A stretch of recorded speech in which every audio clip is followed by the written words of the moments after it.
Tuan Tan. Kasih dulu wanita. Terima kasih Tan Sri Pengerusi kerana mengizinkan saya berbahas di bawah Kepala B23. Izinkan saya membahas butiran 060300 iaitu pengawasan dan penguatkuasaan alam sekitar. Ya. Saya lihat bahawa peruntukan untuk perkhidmatan dan bekalan dipotong daripada 38.674 juta kepada 5.687 juta. Tan Sri Pengerusi, ini cut by 1.7 daripada jumlah yang diberikan pada tahun 2016. Ini amat merisaukan saya melihat begitu banyak bajet kad untuk pengawasan dan penguatkuasaan, kerana kita tahu bahawa kita ada banyak masalah berkenaan dengan penguatkuasaan dan pengawasan berkenaan dengan effluent daripada kilang-kilang dan sebagainya di sungai-sungai. Kita dapat maklum beberapa loji rawatan air terpaksa ditutup ya oleh kerana effluent yang tidak dapat kita kawal. Jadi apabila ada bajet kad di bawah butiran pengawasan dan penguatkuasaan ini, saya pohon penjelasan bagaimana Yang Berhormat Menteri plan ya untuk memastikan bahawa penguatkuasaan ini dapat dilakukan dengan efektif. Saya ingin membawa lagi satu isu di bawah penguatkuasaan ini berkenaan dengan ban pesticide. Ini kementerian yang ketiga yang saya bawa isu ini, iaitu ban pesticide di Cameron Highland. Ya.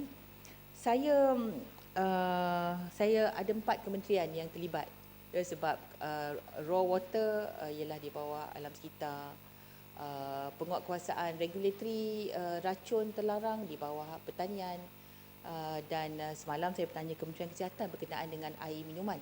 Kerana saya merujuk balik ya kepada laporan di bawah Iranica Journal of Energy and Environment ya, yang bertajuk Organochlorine Pesticides Residue Level in Surface Water of Cameron Highlands, Malaysia, yang dipublish pada tahun 2015, yang mengatakan bahawa wujudnya racun-racun terlarang OCPs ini yang telah pun diharamkan daripada tahun 2002, tetapi masih terdapat dalam water catchment area, di dalam sungai, dan juga yang paling merisaukan ada traces di dalam air minuman di Belincang.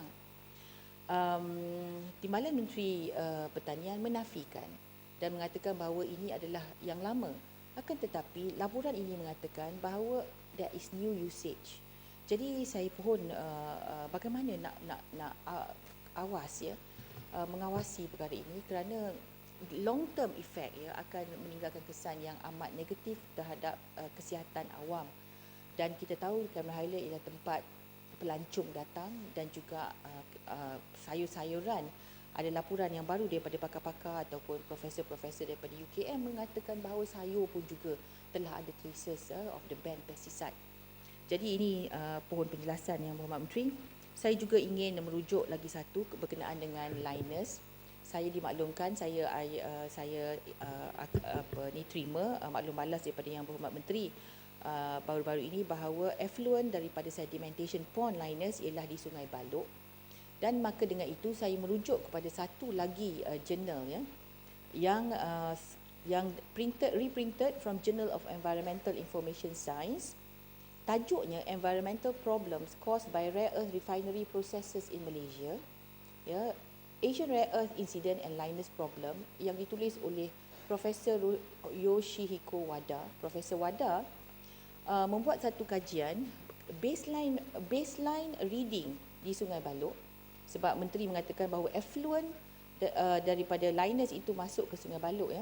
Jadi ada baseline bacaan pada November 2012 sebelum mula operasi liners, dan ada bacaan pada November 2013, 1 tahun selepas bermulanya operasi liners.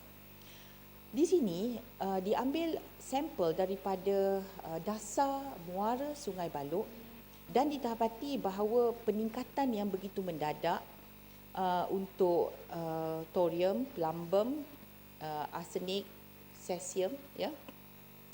Thorium ialah 4 part per million, 4 part per million, ya, pada 2012 sebelum operasi. Selepas 1 tahun 27 part per million. Plumbum pada permulaan kosong, sebelum bermula operasi Linus. 1 tahun selepas ialah 106 part per million. Arsenik 11 part per million pada permulaan dan 63 part per million di hujung. Jadi, dan ada full table di sini menunjukkan berkenaan dengan kesan after 1 year of operations di Kuala Sungai Balok. At the sediments samples were taken from the sediments.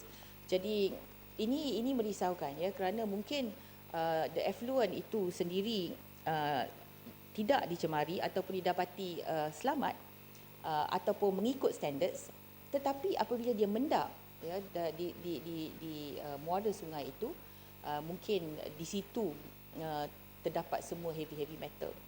Akan tetapi Save Malaysia Stop Linus Coalition, ya, Save Malaysia Stop Linus, satu NGO di Kuantan, telah juga mengambil sampel-sampel yang tersendiri, independent sampling, mengikut standard-standard yang ditetapkan.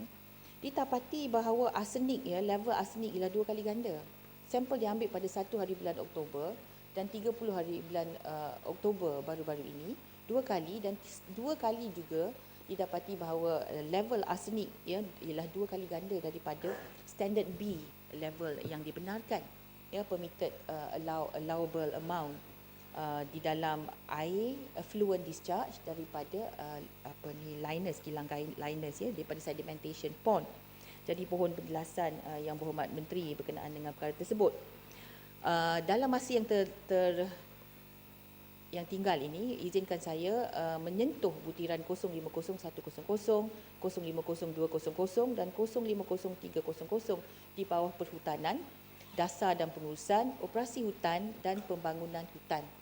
Saya ingin merujuk juga kepada Perintah Kualiti Alam Sekeliling, ya, aktiviti yang ditetapkan penilaian kesan kepada alam sekeliling. Maksudnya Prescribed Activities for Environmental Impact Assessment tahun 2015. Saya ingin bertanya, adakah boleh tak pihak kementerian menurunkan minimum acreage untuk pembalakan? Kerana jelas bahawa pembalakan ini meninggalkan kesan yang amat negatif kepada kualiti air sungai dan juga kepada alam sekitar dan juga menyebabkan hakisan. Pihak kementerian telah pun menurunkan minimum acreage untuk pelombongan, ya, kepada no minimum acreage, ya, yang itu saya amat puji dan saya amat setuju dengan keputusan yang dibuat oleh pihak kementerian. Akan tetapi saya ingin bertanya, sama ada untuk pembalakan juga, ya, dan pertanian juga boleh diturunkan the minimum acreage. Maksudnya kalau boleh EIA itu kita laksanakan dengan strict, ya, sebab kita tahu di Cameron Highlands contohnya, di mana berlakunya lumpur, ya, banjir lumpur disebabkan oleh pertanian, aktiviti pertanian yang tidak terkawal, dan cara mereka menggunakan alasan mengubah status hutan kepada ladang juga kadang-kadang legal tetapi tidak ethical. Yang Berhormat Menteri, tidak ethical. Terlalu banyak yang ditukar status, ya, daripada hutan kepada ladang, yang menyebabkan banjir dan sebagainya. Jadi saya ingin penjelasan berkenaan dengan perkara itu. Dan saya nak tanya lagi satu, apabila ada pembalakan haram, apabila berlaku pembalakan haram, apakah tindakan yang paling baik, ya, yang harus kita ambil dalam keadaan berlaku pembalakan haram?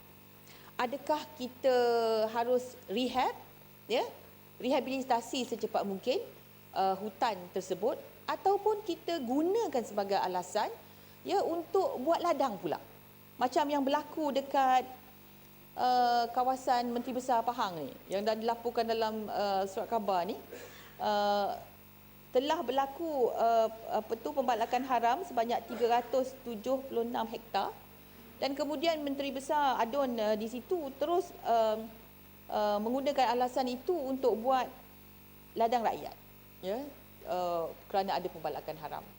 Saya khuatir ianya boleh disalahgunakan, ya, dan apabila berlaku bantahan daripada penduduk, maka barulah dia kata dia nak buat EIA pula. Saya nak tahu apa prosedur yang harus diambil oleh pihak kementerian di bawah butiran ini, di bawah perhutanan ini, ya, apa dia yang wajar, yang best practice berlaku apabila berlaku pembalakan haram ini. Terima kasih, Dr. Nusi.